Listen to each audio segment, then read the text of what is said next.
Salut à tous et bienvenue pour ce nouvel épisode du podcast Failure Faculty numéro 26. Être social. Non pas dans le sens sociable, extraverti, mais simplement membre de la société humaine.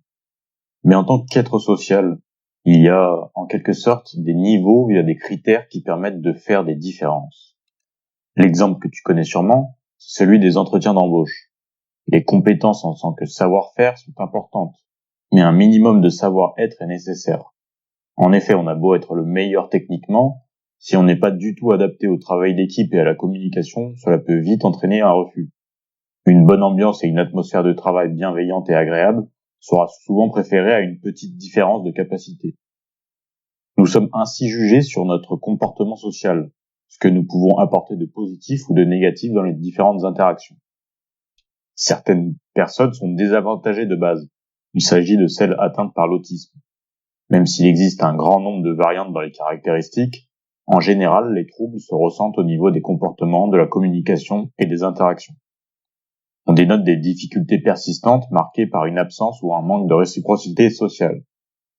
Entre ne porter aucune attention à l'autre et ne pas savoir comment amorcer une interaction, plusieurs manifestations sont possibles. Ils peuvent ne pas être sensibles aux interactions de base et ne pas comprendre leur intérêt. Mais en dehors des cas particuliers comme cela, y a-t-il des occasions plus fréquentes qui peuvent remettre en question nos actions ou l'application des actes qui témoignent de notre normalité?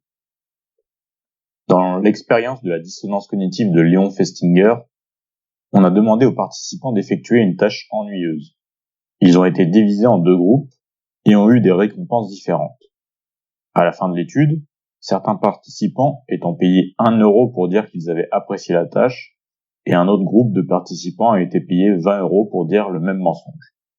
Plus tard, les participants du premier groupe ont déclaré réellement mieux apprécier la tâche que le second groupe. L'explication est la suivante.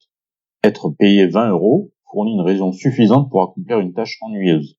A contrario, 1 euro n'étant pas une incitation suffisante pour avoir menti, ils ont été victimes de dissonance cognitive. Le seul moyen de justifier cette dissonance était de justifier leur mensonge en changeant leurs préférences précédemment défavorables par rapport à la tâche. Ils se sont en quelque sorte menti à eux-mêmes pour satisfaire leur esprit. Tu as certainement une bande d'amis dans laquelle chacun peut dire qu'il a des dossiers qui pourraient ruiner la vie sociale de la personne en question. Mais si tout le monde possède des, entre guillemets, secrets qui pourraient soi-disant ruiner sa vie sociale, est-ce que ce n'est pas qu'on s'impose des règles qu'on ne respecte pas vraiment? Ou à la limite à ne pas se mentir à soi-même? Aujourd'hui, avec la crise sanitaire, nous avons été obligés de remettre en question nos habitudes comme la bise ou le serrage de main, qui sont ancrées dans nos mœurs contrairement à d'autres cultures. Et toi? Est-ce que tu exécutes sans vraiment réfléchir? Est-ce que tu prends du recul et remets en question des faits et gestes qui sont parmi ceux rentrés dans la normalité?